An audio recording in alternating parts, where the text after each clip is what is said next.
Welcome everyone to the second day of the Aid Reimagined Global Summit. I'm Alix Masson. I will be your co-host today with my colleague Rawad. We are very, very happy and excited to have you all joining us today from all over the world. Yesterday, we gave some statistics on people and where they are coming and different organizations. We had 91 countries registered, mostly from the global south. So this is really, really exciting. We are going to start very soon and very quickly with the great program that we have for you today. Looking at continuing our conversation that we started yesterday, and then having some more in-depth conversation in the second part of today during our breakout session. So yesterday we had two sessions, one on the future of humanitarianism and one on decolonization of aid. We also had some really inspiring words in the morning from the NIA executive director, from the WHAF president. And in the closing, we had our guests from the Bill and Melinda Gates Foundation, who I think really reflected interestingly on the two sessions we had and how it all starts with oneself, and it all starts with difficult questions. Today we're gonna have other really interesting conversation, and to kick off the day we have two speakers that I'm really excited to introduce to you. And before we go to our two speakers, I want to just share a few housekeeping elements with you so that we are all on the same page for today. So today we have the chat and we have the question and answers. They are both open. So on the chat, if you want everyone to see you, not only the panelists, but also the attendees, so your fellow participants, make sure that you actually write your message to both panelists and attendees. Otherwise, only panelists will see them. So that's for the chat. For the question and answer, if your question is directed at one of the specific panelists, please write it. You all will be able to see all the questions, to also interact with each other. So don't hesitate to do it. And we will make sure that the panelists in our next plenary will look at the Q&A and will try to answer some of the questions. Not all questions most likely are going to be answered because you are many and we are talking about very exciting topics, but be sure that they are read, and in one way or another, we'll try to address them. If not today, then in the future correspondence and conversation we'll have on Aid Reimagined. So that's for the housekeeping. In the second part of our session today, we will have breakout session. Please look out for it. My colleague Rawad will explain that to you when it comes to that, but we'll have to for some of us we'll have to share to change rooms, and so please keep an eye on the chat so that you don't miss out and you're part of the breakouts. So I think that's mostly what we had for the housekeeping, and then the last element is don't hesitate to share your thoughts on social media as well. So you can tag WHAF, you can tag NIA Network, and you can use, among others, the hashtags Aid Reimagined and the hashtag WHAF 2020. I'm sure one of my colleagues will put that in this chat in case you are not clear.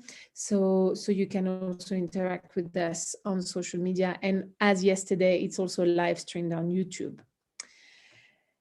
So with no further ado, I would love to introduce our first speaker of the day, Mervat Shelbaya.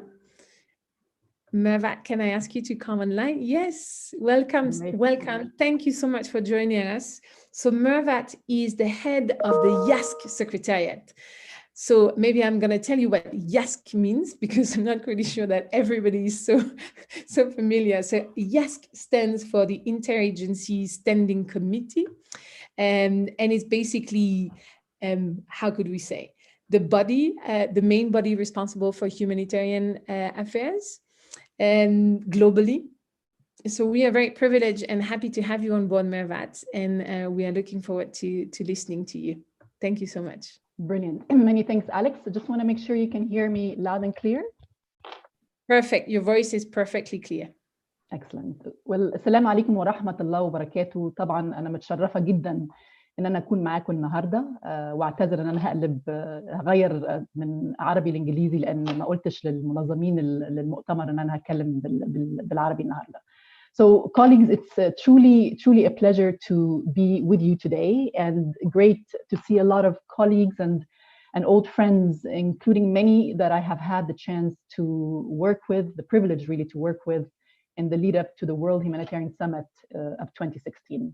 A huge appreciation, of course, to our co-hosts, of course, the World Humanitarian Action Forum, as well as the NEAR Network, for bringing us together at this very critical time, not only to reflect and aspire on how aid can be reimagined, but really to think together about concrete steps that we need to take to make sure that we do better in the service of the most vulnerable around the world. And as always, it's important, of course, the starting point are always the affected people. And it is a blessing, and I would say it's truly a blessing that we are all here today working towards the same objective, thinking of better ways to deliver in support of affected people, and considering how best to do that while preserving people's dignity and really empowering them to tell us what they need, how they need it, and when they need it. So the message across the board from the World Humanitarian Summit consultations was very loud and clear. And I have to actually start also by saying a huge and tremendous thanks to many of the organizations online that have contributed significantly to the consultations over 2.5 years that led up to the summit of 2016. And a particular shout out, of course, to Dr. Hani Al-Banna, my mentor and my dear friend and brother, who has really been a critical pillar of the consultations across the globe, really capturing the views of communities and local NGOs on the ground. So the message has been very clear around the need to localize. And it is also a commitment that was voiced by the Secretary General in 2016 around the need to be as local as possible and as international as necessary. Now, I want to be here today, almost 4.5 years after the summit, and I want to be here to speak about the tremendous shifts that have taken place since the summit towards localization. However, the reality is, while without a doubt there has been progress, we are not where we need to be. And a lot more needs to be done to deliver life-saving humanitarian assistance and protection through stronger and more deliberate engagement and partnership with local actors. This includes, of course, and I know it's been discussed over the course of yesterday's discussions, around better exchange of capacities and knowledge. So it's not capacity building, but more around exchanging capacities and knowledge, around more meaningful engagement in the various coordination platforms, both the international as well as the local, and the resourcing aspect, which is, of course, critical. These are precisely the areas that at the Interagency Standing Committee level, we're doubling up our efforts to address these issues in the coming period. Now, on the progress to date, it's important to speak about the progress, although incremental, that's been done to date. And to give you a visual of it with regards to the inclusion of local actors in coordination structures in 2019, national and local NGOs were part of 22 out of the 28 humanitarian country teams that exist. 43% of the 13,000 cluster and sector members across the globe are national NGOs, and national and or local authorities filled almost 18% of cluster or sector leadership roles at the national level. So we're definitely heading in the right direction, but we have a long way to go. Not only in terms of bumping up the numbers, bumping up the figures of local representation in these coordination platforms, but specifically in terms of working together to strengthen the quality and inclusion of inclusion and participation in these platforms. The emphasis really has to be on meaningful engagement, including in terms of who is representing local actors in these forums. And it is, of course, recognized that with the multiplicity and the diversity of local actors on the ground, it is challenging to identify a number or few local NGOs that can do justice by representing the wide array of local NGOs on the ground, but also considering simple yet very important solutions, such as the language by which meetings are conducted to enable meaningful engagement. To give you an example, for the World Humanitarian Summit regional consultations for the Middle East and North Africa conducted in Jordan, the meetings were all conducted in Arabic, and English was offered as a translation service to the non-Arabic speaking participants. Something as simple as this has completely, really helped in completely changing the dynamic and the level and quality of engagement of actors in these consultations. And we need to see a lot more of that. Equally as important also is understanding and better engaging in locally led coordination and structures and platforms. They do exist, and I know the NEAR network and many other consortia on the ground are doing brilliant work. So how can we also ensure that there is meaningful representation from the larger humanitarian community to better hear and learn and be guided by the knowledge and expertise that comes, of course, in these critical platforms. So this has to really be a two-way street. It really has to be a two-way street. Now, more efforts to engage local actors also at the global level are needed. So absolutely the priority is the response, absolutely the priority is the field, but there is a critical need to ensure more deliberate also efforts to engage local actors in global deliberations and decisions. This is important to inform critical operational and policy decisions and the formulation of tools that have an impact on humanitarian action.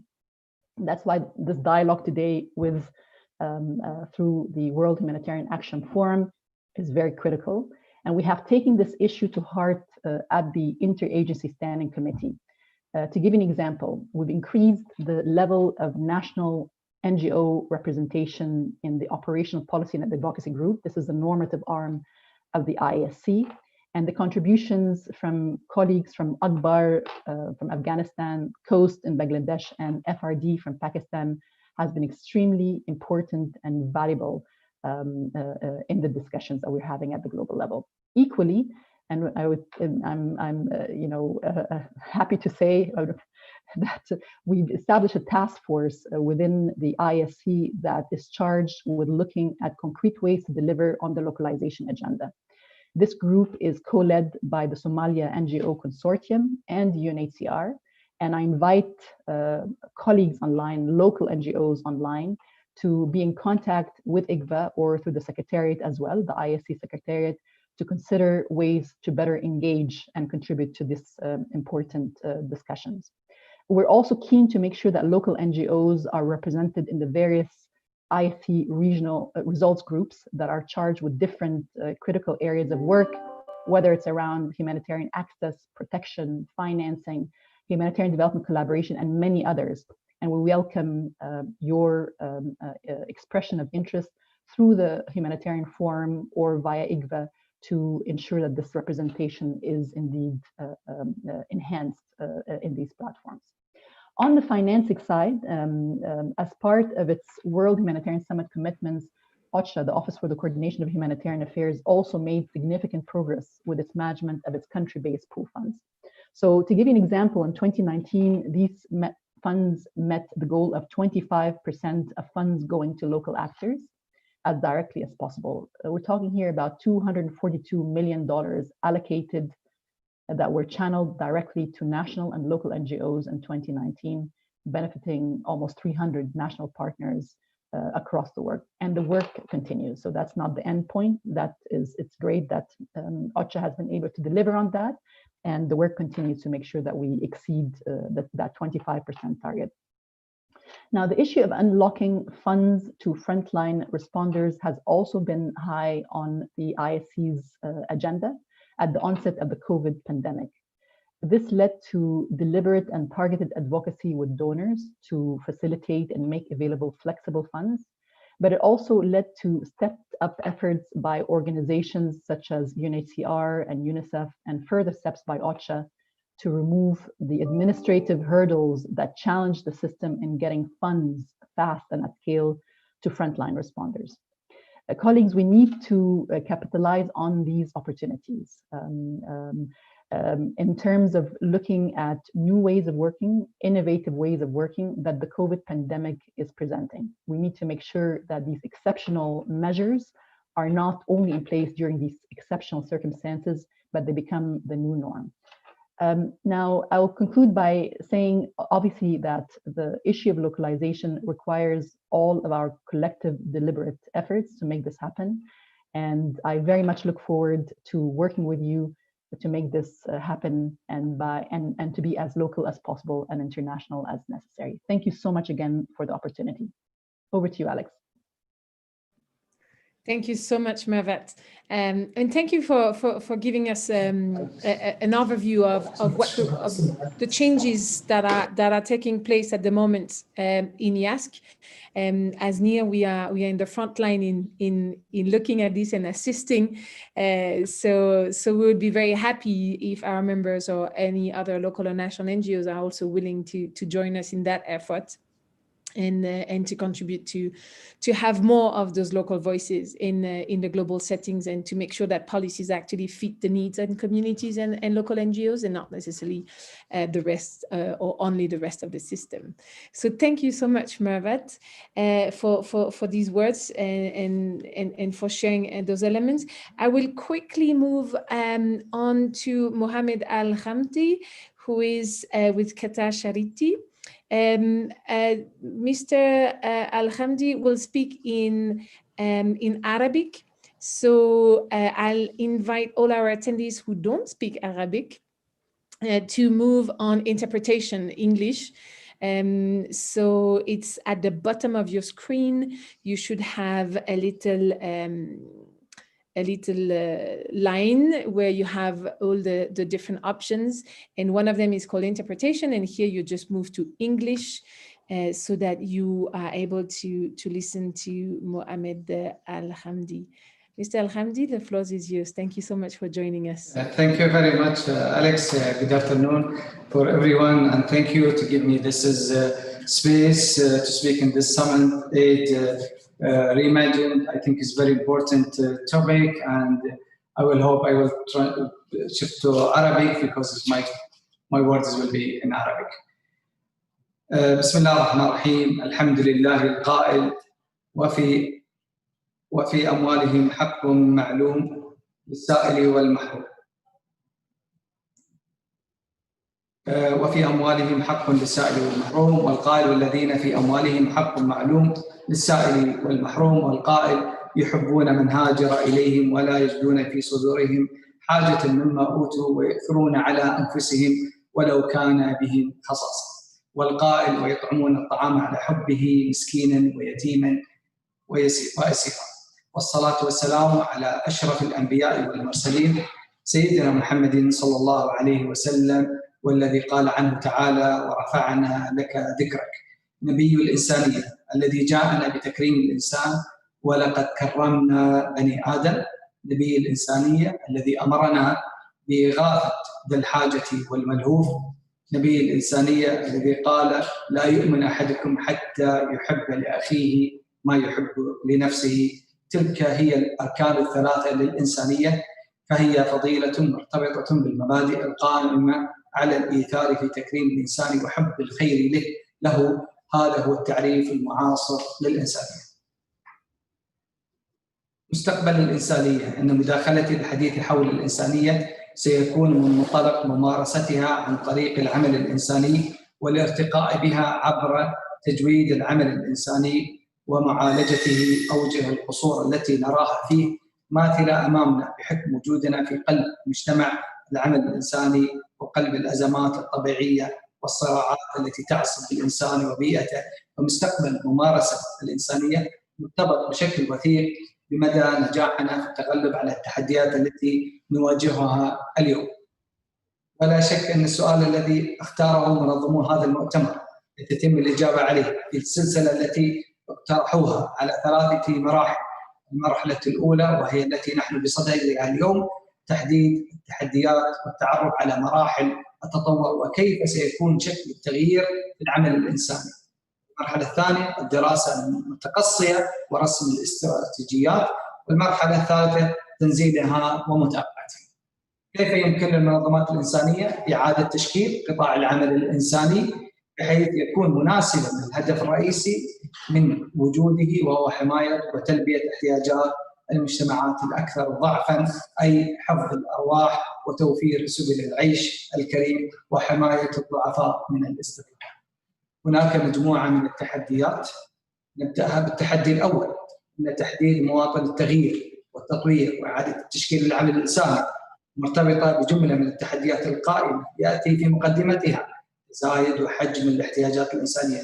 فهناك اليوم ما يزيد عن 310 مليون شخص بحاجة إلى مساعدات عاجلة، منهم 80 مليون شخص من اللاجئين والنازحين، ثلثاهم تقريبا 65% منهم من الدول العربية والإسلامية، موزعين على أكثر من 40 دولة عربية وإسلامية، على رأسها سوريا، اليمن، أفغانستان، الصومال، نيجيريا، العراق والسودان وبنغلاديش. كما أن 40% أو 50 إلى 50% من هؤلاء اللاجئين هم النازحين هم من الأطفال.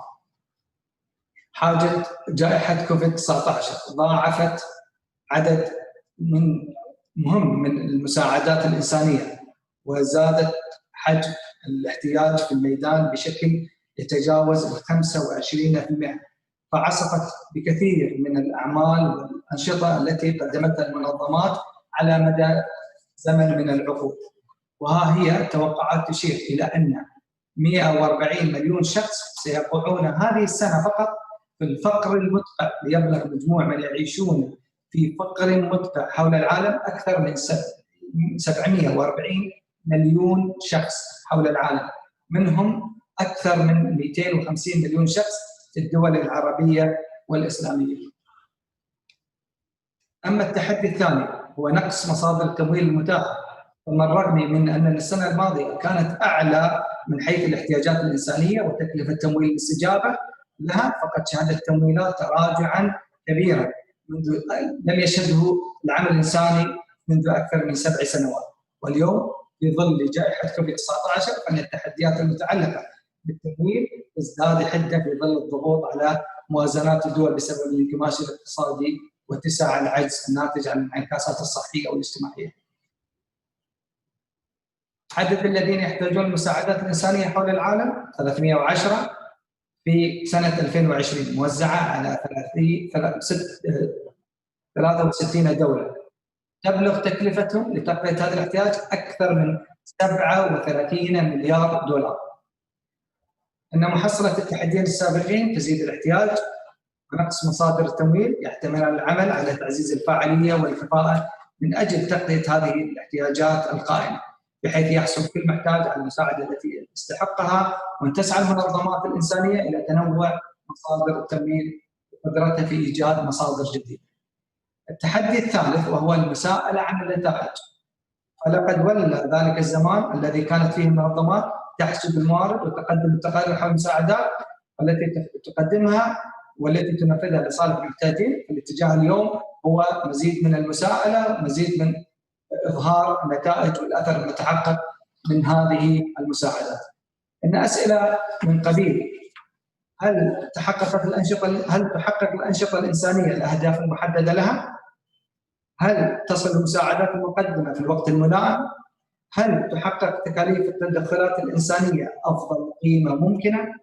هل التدخلات الإنسانية المقدمة ملائمة لسد الاحتياجات المستقبلية والحالية؟ أي باختصار السؤال المحوري لاجتماعنا اليوم هو هل تحقق التدخلات الإنسانية الأثر الإيجابي المراد لها على المدى البعيد؟ إن الإجابة على هذه الأسئلة يتحتم تعزيز قدرة الفاعلين الإنسانية على جمع البيانات وتحليلها ومتابعة نتائجها من التدخل الإنساني وتقييم الآثار طويلة الأمد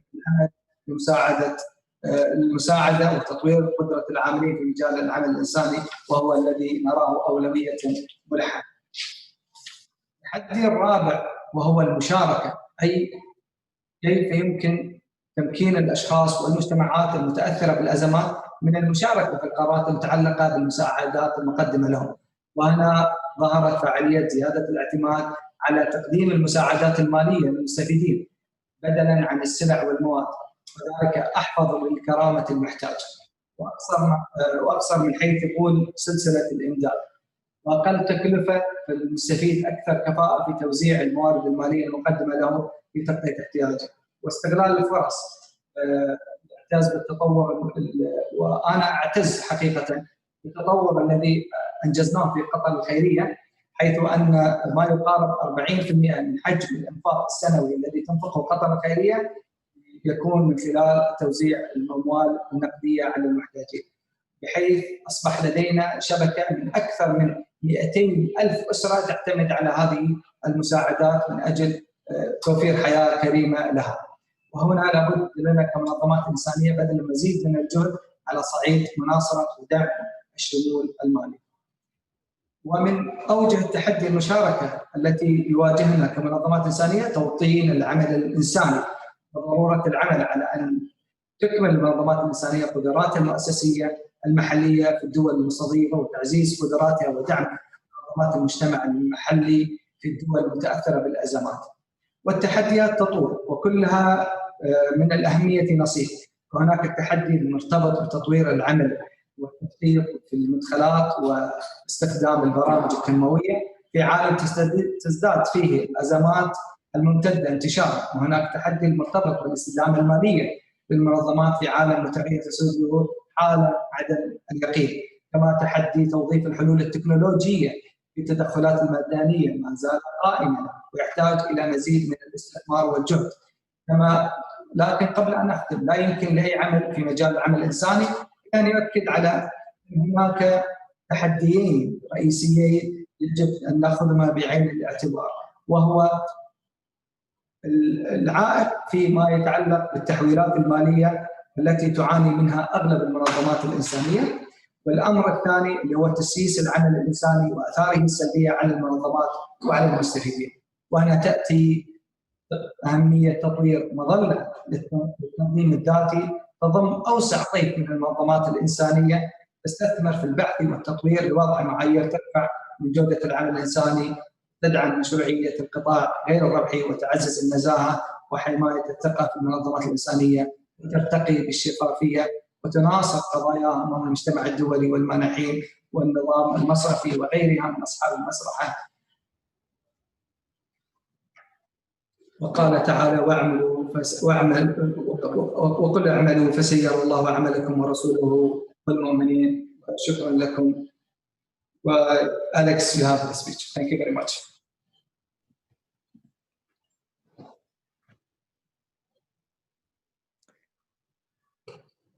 Thank you so much, Mr. Al-Hamdi. I have to apologize to all our attendees. There was a bit of a difficulty to follow the translation, and we're not quite sure what was the challenges. We tried to manage, but we didn't. So what we'll do, because it was very interesting to hear the perspective of Mr. Al-Hamdi. So we will share on social media and by email the speech translated in English, so that all participants will be able to have a better sense of what was shared at that time. So with any further ado, as you have noticed, we're already a bit late in our program, so we don't want to get later. I'm very happy to give the floor to my colleague Shahida. Shahida Arif.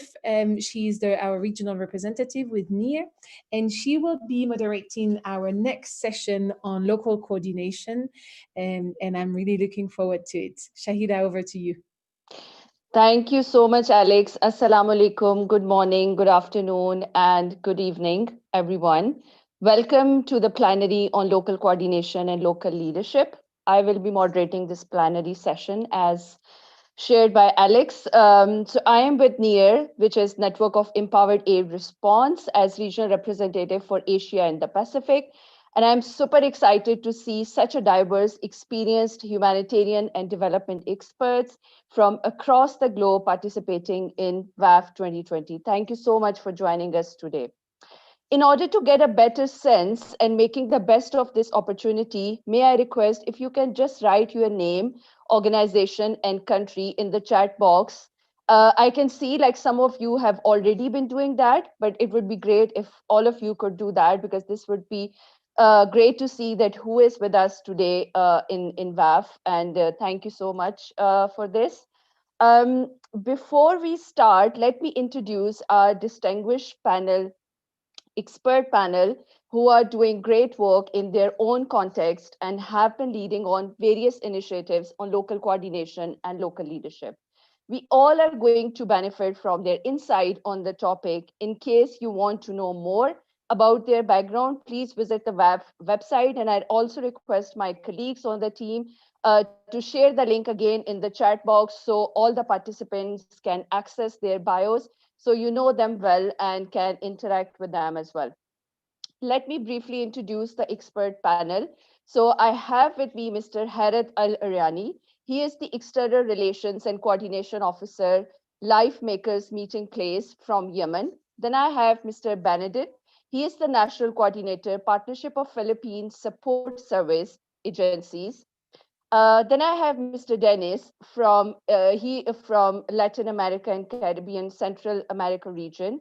He is the Executive Director for Regional Network for Risk Management. And finally, we have Ms. Medina. She is the Chief System-Wide Approaches and Practices Session. Can I request my colleagues to put on the videos on for all the panel members? Welcome to all panel members, and thank you so much for being with us today.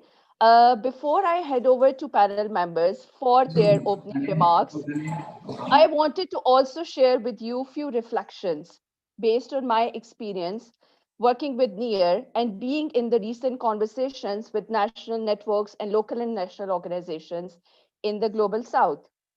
There is a lot of conversations around localization, primarily during pandemic COVID-19 at all levels. And all of this is clearly illustrating pivotal role of local and civil society, local national organizations and civil society organizations.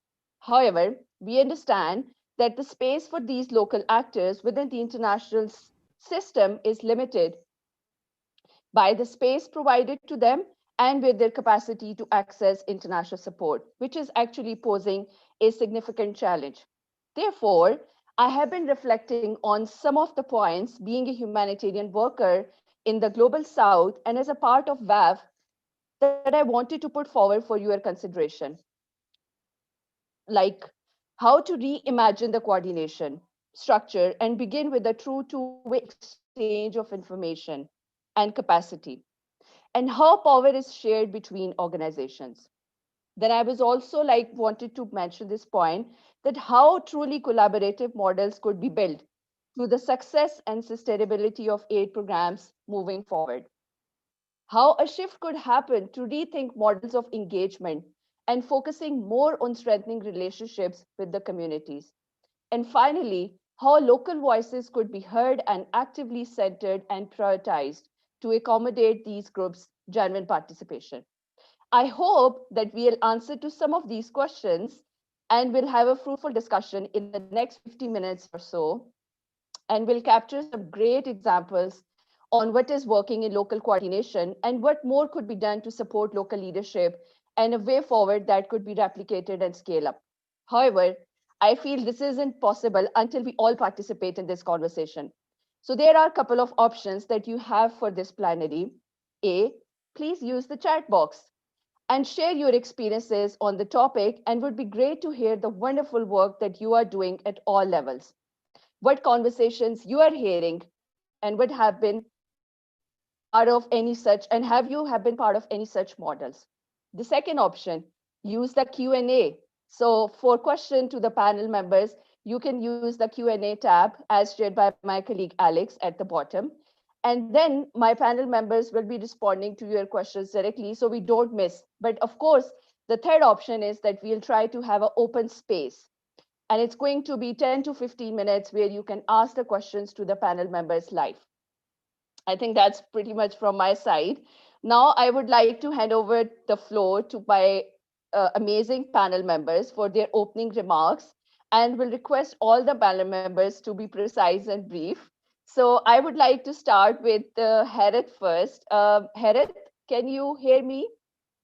Hello, everyone. I can hear you, but my video is not working. My camera is not working well. So you might only just hear my voice only.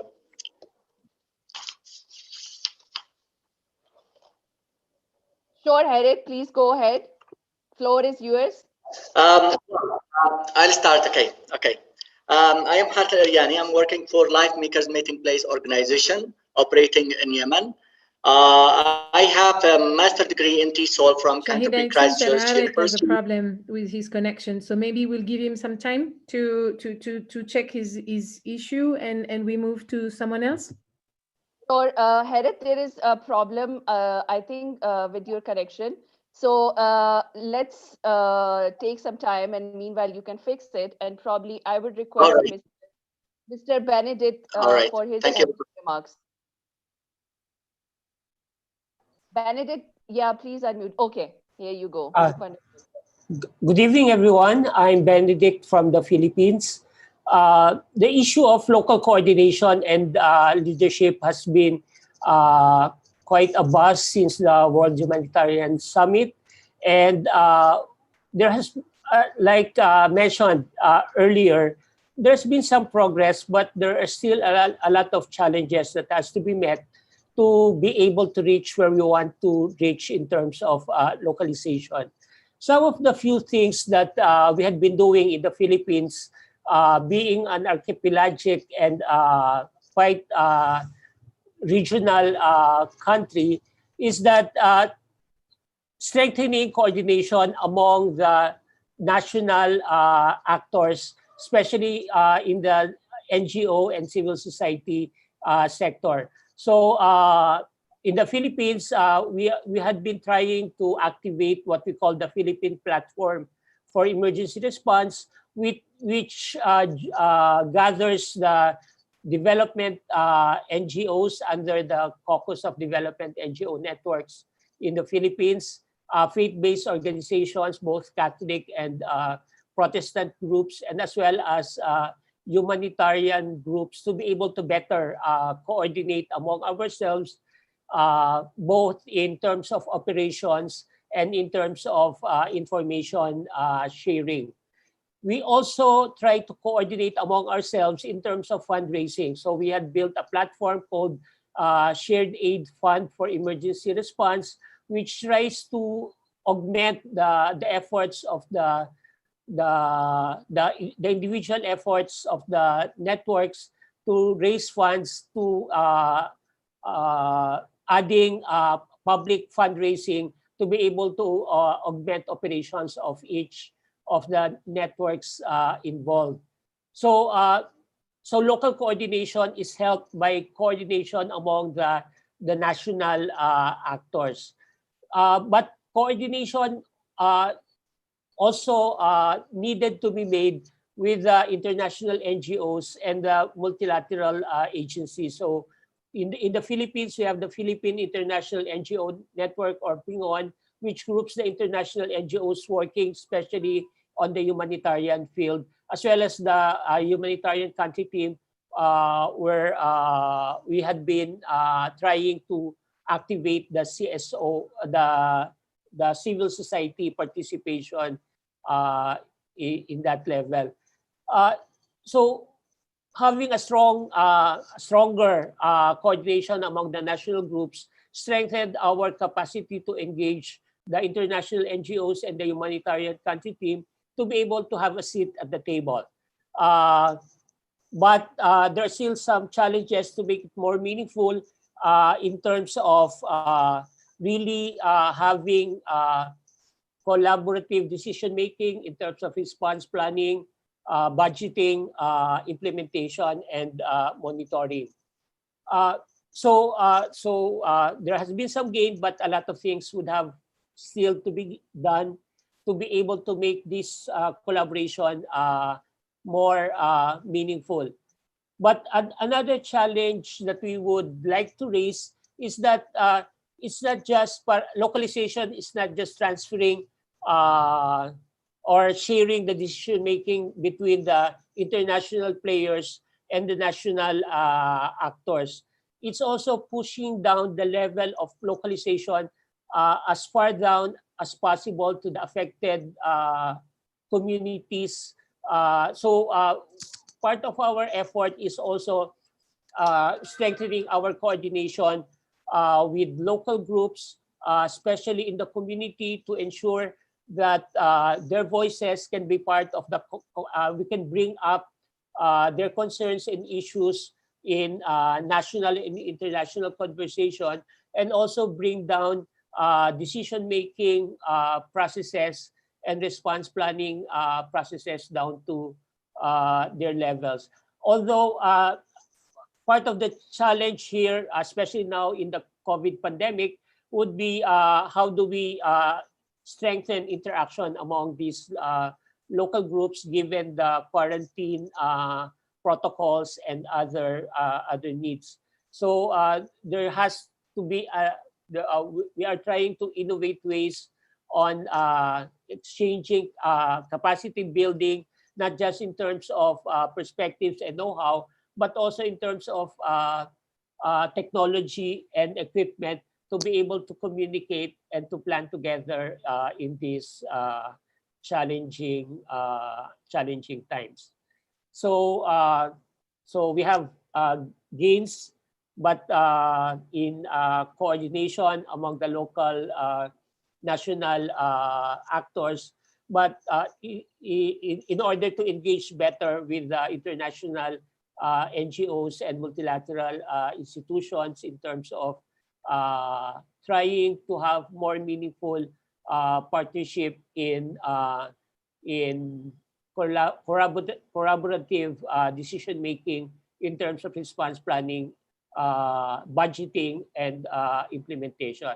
At the same time, trying to ensure that we are pushing localization further to the level, as much as possible we can, to the level of local affected communities. Wonderful. Thank you so much, Benedict. This is so exciting to hear, and the work you are doing from SAFER or the innovative ways for engagement of communities. I think this is probably going back to the participants as well, that if you are also doing such examples, that how you are engaging communities, especially during COVID-19 pandemic, please share your experiences in the chat box so we should also know that what's happening in your context. I think Harith is back. So probably, Harith, would you like to test your mic before I give you the floor? I think it's working well now. I can start. Okay, Alex, can you confirm, because it's okay from my side? I cannot hear. Oh, Harith, can you speak? We can hear him. We can hear him. He's fine. We can hear him. Yes. Good. Great. Okay, Harith, over to you. All right. Thank you very much for you all, for those who have organized this sessions and the summit by names and their positions. I'd like to talk a bit more about myself. I am Harith Al-Iryani. I'm working for Life Makers Meeting Place organization. I have been working for the emergency and development program since 2012. My position is just to work with the donors, communication with donors, coordinating the projects, reporting, writing proposals, and maybe I could just describe myself as the best one who has been facing the challenges of the matter of localization and coordination and representation. The matter of localization, it's a commitment for the United Nations agencies and other donors to involve more people from the where the crisis has been occurred, either national or politics. So it is not a given by them. We should have that kind of commitment to involve all people. We should look at the concept from all sides. We have four main components of the coordination and representation. We could add the first part to talk about the coordination and localization. We have the donors, we have the local civil societies, organizations, we have the beneficiaries, affected populations themselves, and foremost, we have the government actors. And without these four partners or stakeholders, we cannot realize the localization, and we might face a lot of challenges. In Yemen, we still have some kind of challenges. For example, I give you some examples that we are facing as local NGOs. It might not my organization, but other organizations are facing. For example, the prerequisite of the donors to have all the reports or the proposal that should be submitted to them by English language, where some of the NGOs don't have that capacity. Moreover, what the current coordination mechanism is not that effective, because the participation of the government, where everything should be authorized for implementation in the field, should be by them. But what happened, their representatives are not decision makers. Whatever is happening, it doesn't matter with them. So we need to look at a clear concept from all sides. For example, we should look at the beneficiaries. What is their point of view on localization? How they could be served better. At the same time, we should sit with the local NGOs and donors and the government at one table and agree upon the concept itself. It's not a matter of a request by the donor that we should involve the beneficiaries, how to be accountable to the affected population. It's a concept that needs to be studied well by all stakeholders within the country, within the coordination system.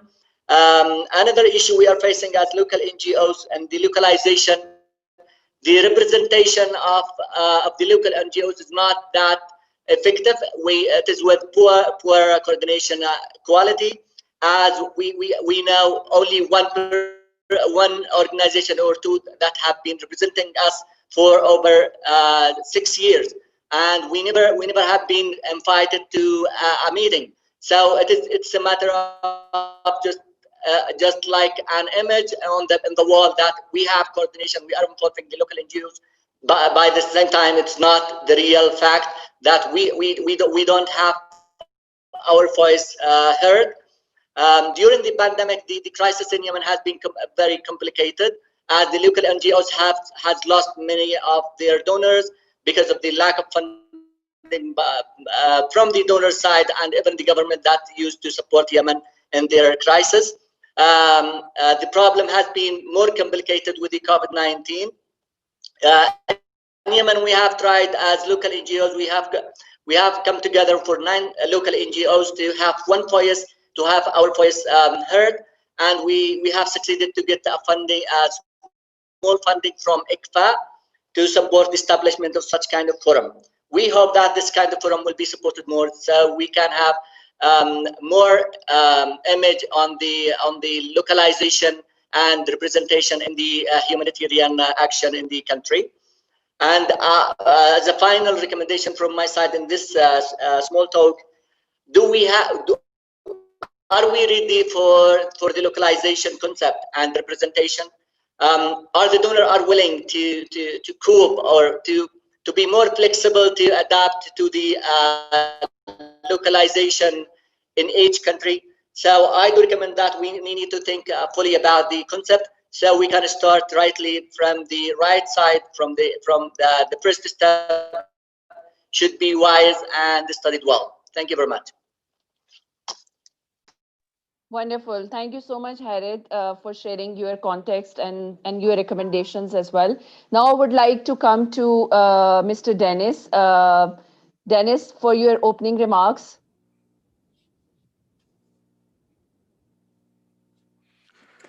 Buenos días, buenas tardes.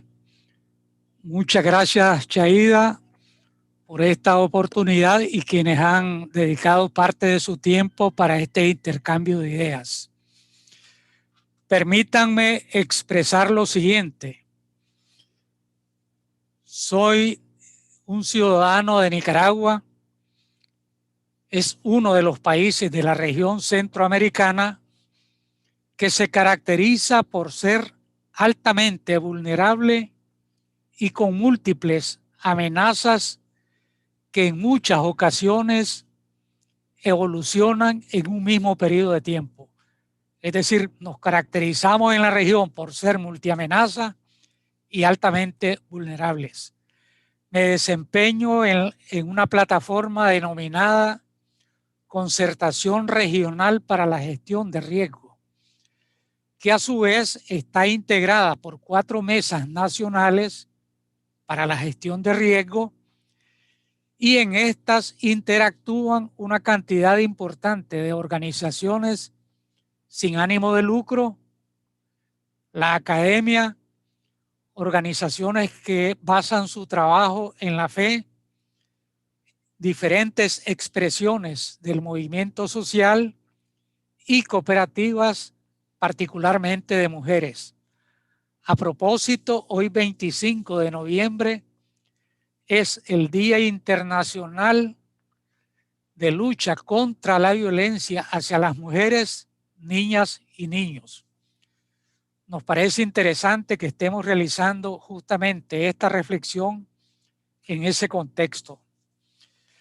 Para nuestro trabajo en la región y en cada uno de nuestros países y en las organizaciones que integran las plataformas, tenemos presente sin lugar a duda lo que llamamos los escenarios críticos de riesgo, es decir, cuáles son las características que se presentan en cada uno de los escenarios que constituyen riesgos y que sin lugar a duda tienen afectaciones directas en la vida de miles de personas.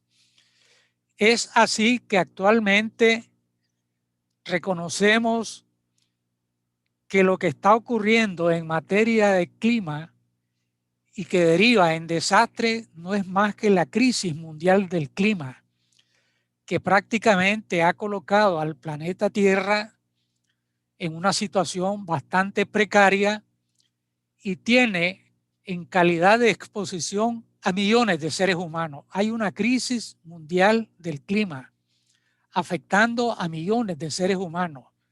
Sin lugar a dudas, a los que viven en nuestra región también de alguna manera los afecta. Antes de la génesis de la crisis sanitaria, el sistema de Naciones Unidas y sus instituciones especializadas habían reconocido que en el planeta Tierra hay aproximadamente unos 820 millones de seres humanos expuestos ante el flagelo del hambre y la hambruna. Es decir, esa amenaza global ha estado presente ahí, silenciosa, frente a nuestros ojos, y probablemente no estamos haciendo todos los esfuerzos necesarios para que este fenómeno que impacta en la vida de millones de seres humanos esté en la agenda ni global, ni nacional, ni en lo local.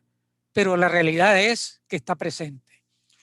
En tercer lugar, debemos reconocer que la crisis sanitaria vino a presentar frente a nuestros ojos una realidad que ya venía evolucionando, pero que de alguna manera era un escenario crítico de riesgo oculto.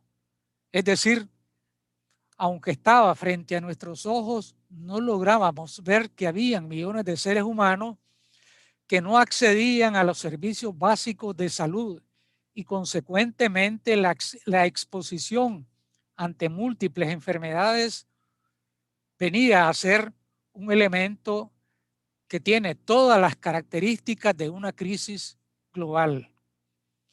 Derivado de lo anterior, debemos reconocer que estamos enfrentándonos a una crisis económica. La crisis sanitaria obligó a la paralización de casi todas las actividades humanas y particularmente aquellas que son generadoras de empleo, de ingreso familiar, de posibilidades para hacerle frente a las necesidades de la canasta básica de subsistencia para millones de personas.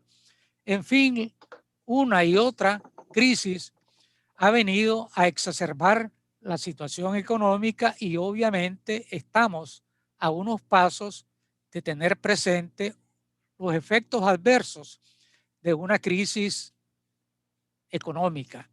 Estas crisis globales impactan en lo local, impactan en la fragilidad de las economías de muchos de nuestros países, pero lo hacen más dramáticamente en la vida de millones de seres humanos.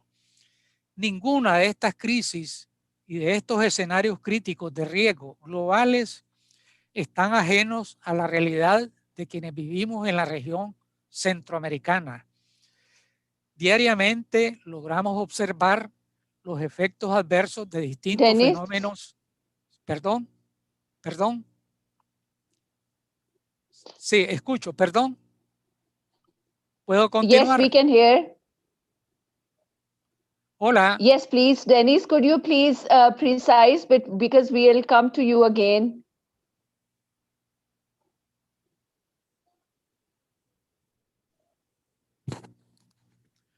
De acuerdo.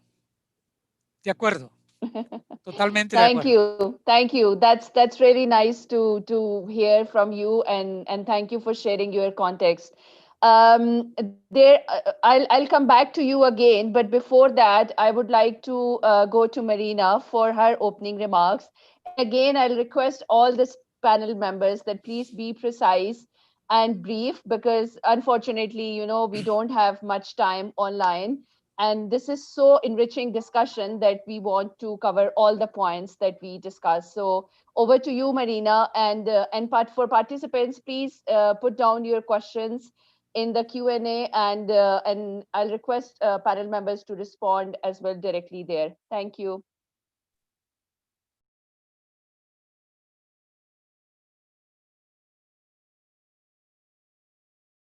Marina, we can't hear you. Can you hear me now? Okay, so it's a real pleasure to be with you, and thank you, Shahida. So if we look at the past year, and many have already mentioned the World Humanitarian Summit, I think we all agree that the discussions around racism, the Me Too movement, and COVID-19 have instituted a renewed sense of urgency and responsibility, but have also in some ways, I would argue, if I may, given us a fresher and a broader perspective on the role of local actors, and not a moment too soon. And I think the new guidance, the IC guidance, the interim guidance on localization also broadens that spectrum. So we're looking at civil society organizations, youth organizations, women's organizations, faith-based organizations, private sector. All of these actors are incredibly important. And so we have evidence that in 2020, for example, in Somalia, local NGOs were able to respond in areas where access was restricted and was not available to international organizations. We also know in places like Vanuatu, where local business associations were able to reconnect the islands after the cyclone. And there are many, many more of these. But to paraphrase a quote, the absence of evidence on localization in some settings is not necessarily evidence of absence of localization. And I'll expand.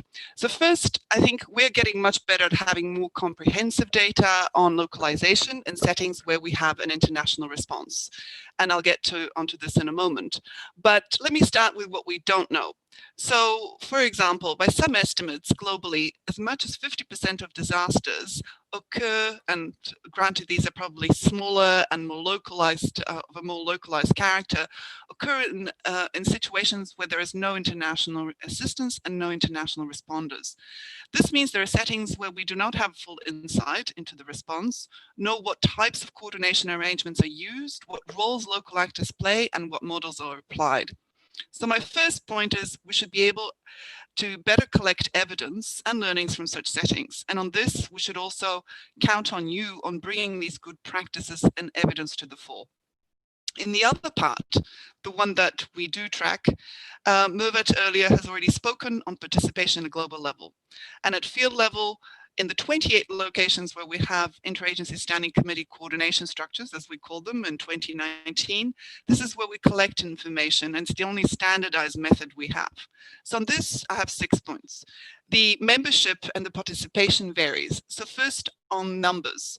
We know that the more localized the structures get, the larger the participation of local actors, which is perhaps only natural. However, we know that HCT membership at 7%, or in 22 of the 28 settings that we analyzed, could be improved. Cluster membership at 47% is something that could probably be improved, but is actually not at a bad rate. We know that in some clusters, local NGO participation is above 50%, which also gives room for hope. On cluster leadership, no doubt there could be improvement. 17.5% is a number we can definitely improve on. So on that, I think, how can we improve these numbers is the big question. First of all, we need to be able to measure progress, and we need to set benchmarks. And as Mervat mentioned, this is something that's already being done. But we need to be able to do it consistently and analyze the reasons why there are positive or negative trend shifts, and then see what we need to do to make them better. The second is the quality of participation, because the numbers only tell half of the story. And I think we've heard from many of my panelists have already mentioned that, you know, coordination is not necessarily where it should be. We know from surveys, in some ways, we actually have better surveys on affected populations and what they think about humanitarian assistance, which is correct, and it should be that way. But we actually have less of an insight in what the local organizations think about coordination. We know that some of the partial surveys indicate that most of them are not fully satisfied or even satisfied with coordination. So that gives us pause for thought. So we need to be able to track this also more consistently, because this is also, if you like, our client base from where I'm sitting. Third, we need to continue strengthening capacity. I think everyone's spoken about this, but I think this is very much linked to funding, which brings me to my fourth point, and the relationship between funding and power. So 5 years ago, the Grand Bargain developed the progress and the target of 25% of pool funds that should go to local actors. OCHA managed pool funds have managed to achieve this globally. One has even managed to get 94% of contributions to local actors. We know that other pool funds like the Bangladesh Start Network has allocated 100% of its funding to local actors. Great. But is everyone there? No. And collectively, we need to move the dial, and we need to make sure that all those who have signed up to this Grand Bargain commitment truly maintain it. Point 5, we need to listen to local actors and really listen to what they're telling us and what needs to be improved. And we need to find better systems for gathering that feedback. 6, we have to be better at including women rights organizations and women-led organizations. This is one of the commitments we made in Oslo last year, and one we should continue to promote and apply. Point 7, we need to continue doing the very practical things that make things easier. The translation, such as what you're doing in your meeting, the ensuring that meetings are accessible, and ensuring that actually they're done at times which are accessible to all, especially women who may in some settings have security concerns, family concerns, and are not able to attend. And that is really, truly an important point. Point 8, and the last point, technology and remote working is both an equalizer and a divider. It is an equalizer because we're all the same. It doesn't matter whether we've traveled, but to be able to be here today, we needed to have a stable power supply, a stable Wi-Fi, and we have to have a laptop at least that works. And not everyone has access to those things. And these are important things that we should not forget, and we should support local actors in having access to them. And then finally, I feel compelled to react to the article of Paul Currian from 5 years ago, where he said that most people who worked in this field were weird, Western, educated, industrial, rich, and democratic. I think we're getting better at empowering local actors and national staff. And as a person who has actually started her career as a local humanitarian when conflict was raging in my own country, I would like to offer this alternative acronym of my own, which is DEEP. Diverse, because we are, educated, but in different contexts, experienced and expansive in our knowledge and our understanding of local contexts, and above all, principled. Thank you. Wonderful. Thank you so much, Marina. It's great to hear, and we have so many good examples as well from so many countries that there are conversations already happening. It's two-way. There are collaborative models that we can definitely build on and replicate. At this point, before we go to the participants for question and answer, we have some questions for the panel members, and I would like to start with Benedict, because considering the frequent emergencies in the Philippines, but again, I'll request Benedict if you could be please precise, and just in 1 or 2 minutes you can answer to that what strategies for coordination are working. I know that you mentioned about a couple of networks in the Philippines and the work that you are doing from SAFER. But what isn't working as well, so well as well, and how we can tweak it, and if you could also highlight on local leadership. Thank you. Over to you, Benedict. Although I have said that local coordination, we are progressing, but just like Marina and the keynote, there's a question of not just the numbers, but the quality of the participation. How do we make the seat at the table not just a venue for information exchange, but more of really collaborative decision-making in actual planning, budgeting, and implementing and evaluating response interventions. We had been trying to work to coordinate to make the best of the situation and put forward concrete proposals for integration, but there's been some progress, but a lot of things still need to be done to make these collaboration mechanisms and processes more meaningful, especially in making timely and responsive interventions in affected communities. In recent, the recent typhoons have shown a lot of problems in terms of communication and coordination with the limited mobility and communication in this area. So there's really a need for further investment, not just in the response activities, but more in the but also in the preparedness and collaboration capacities like communication and technology and equipment for local groups to be able to immediately communicate their own assessment, their own needs, and their own proposals for interventions that would benefit them concretely. Wonderful. Thank you so much, Benedict. I think this is a very strong recommendation as well, otherwise for the sector and for everyone to to rethink and restructure their collaborative models, especially looking into sharing capacity instead of capacity development, moving towards capacity sharing.